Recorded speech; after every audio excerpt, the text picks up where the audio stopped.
안녕하세요. 투자꾼입니다. 46번째 영상입니다. 자, 오늘은 투자자별 매매 동향이라고 하죠. 수급에 대해서 말씀을 드릴 거고요. 정보의 시차, 그거에 대해서 말씀을 한번 드려볼게요.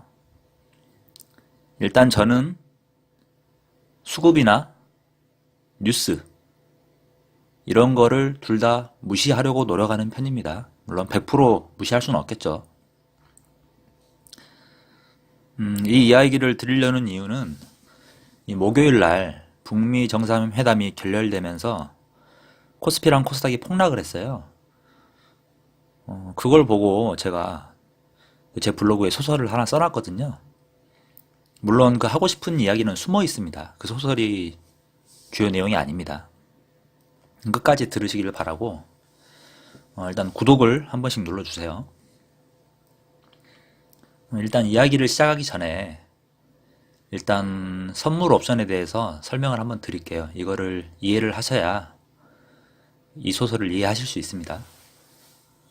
물론 자세히 설명드릴 수는 없어요. 이거는 뭐 1시간 걸려서 설명을 해야 되기 때문에 자세히 설명드릴 수도 없고 또 이 선물 옵션을 추천드리지도 않기 때문에 뭐 자세히 설명할 생각도 없습니다.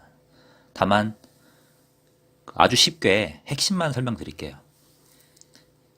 한마디로 레버리지라고도 하고 도박이라고도 할 수도 있습니다.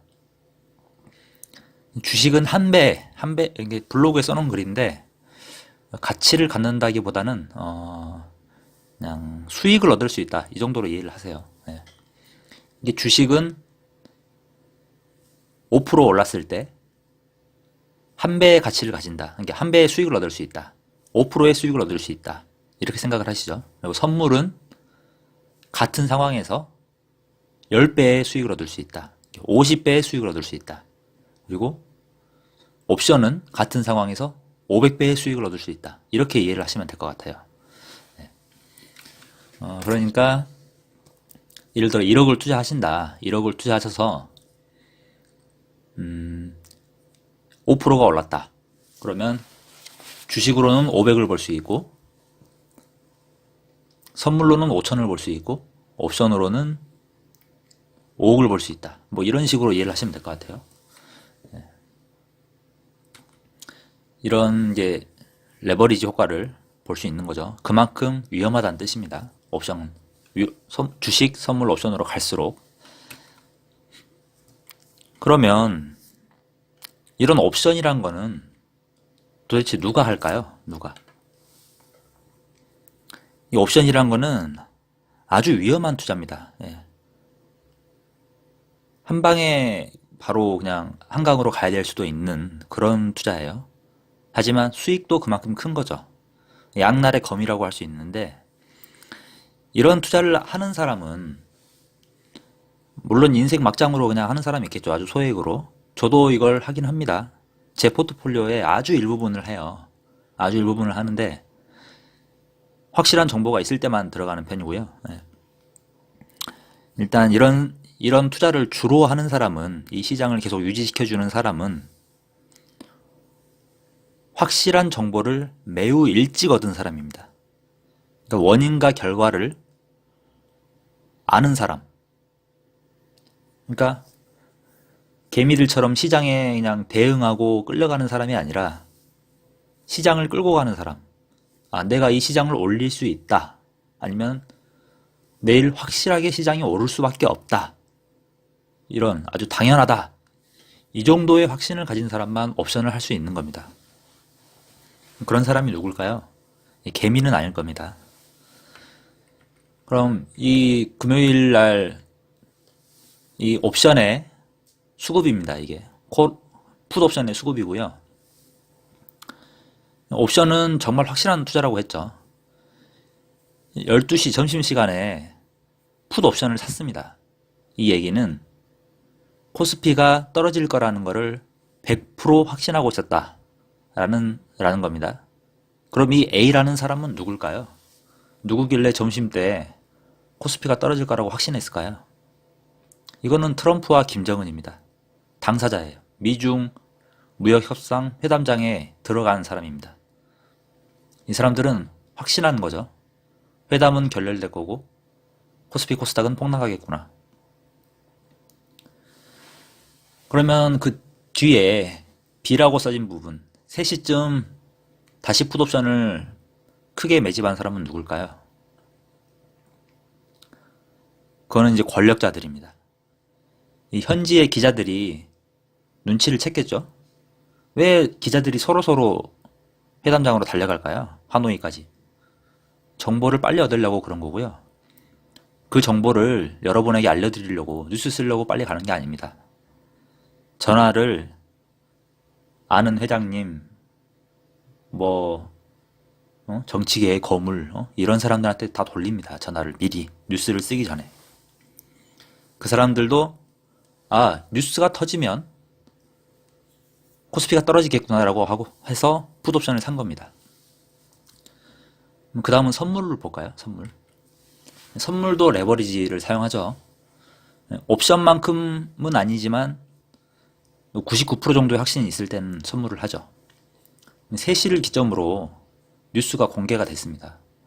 뉴스가 공개되기 전에는 다 팔았죠. 코스피가 떨어질 거라고 생각하고 다 팔았습니다. 하지만 뉴스가 터지니까 다시 샀죠. 판 만큼 다시 샀습니다. 그 말은 뉴스가 터지기 전에 미리 다 팔았는데 큰손들은, 권력자들은 뉴스가 터지고 나서 다시 샀다는 말은 이 얘기는 월요일날 주가가 다시 오를 거란 얘기예요. 선물을 샀다는 거는 월요일날 주가가 오를 거란 얘기입니다. 그러면 이게 이해가 잘 되시나요? 이해가 안 되셔도 상관은 없습니다. 이걸 제가 선물 옵션을 추천드리려고 설명드리는 게 아니니까. 결론은 이렇게 내보겠습니다. 이해가 안 되면 한 번 더 들으세요. 이거를 선물 옵션을 혹시나 더 알고 싶으신 분이 많다. 그러면은 댓글을 많이 달아주시면 제가 한번 설명을 드릴게요. 네. 또 제가 어떻게 하는지도 설명을 드릴 수 있으니까. 아무튼 결론을 내보겠습니다.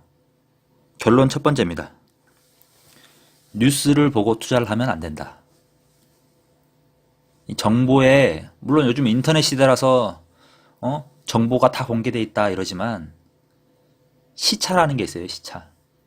그 정보를 먼저 얻느냐 다 알 때 같이 아냐 이거죠. 뉴스가 터지기 전에 아는 사람들하고 뉴스를 보고 아는 사람들은 아주 차이가 큽니다. 이 뉴스를 보고 투자하는 거는 정말 바보 같은 짓이에요. 공시를 보고 나는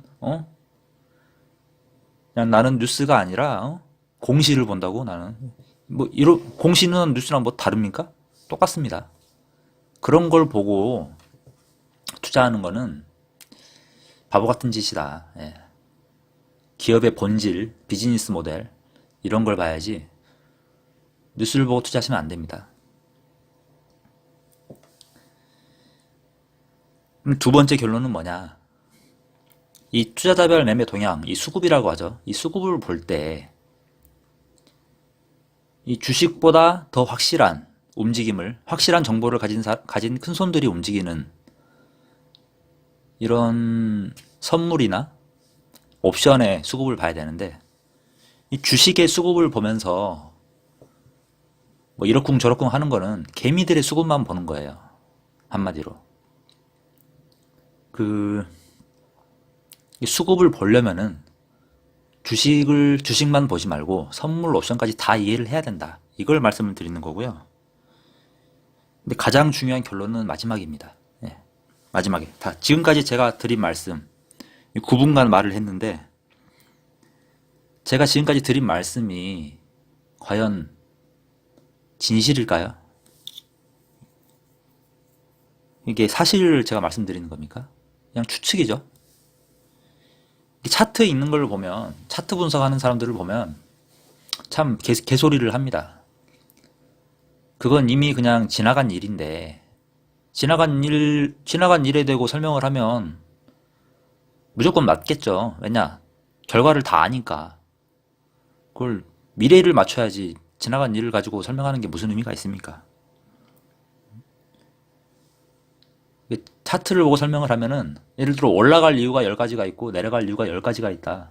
그럼 끼워 맞추면 됩니다. 차트가 올라갔으면 올라간다고 끼워 맞추면 되고 내려갔으면 내려간다고 끼워 맞추면 됩니다. 수급도 마찬가지예요.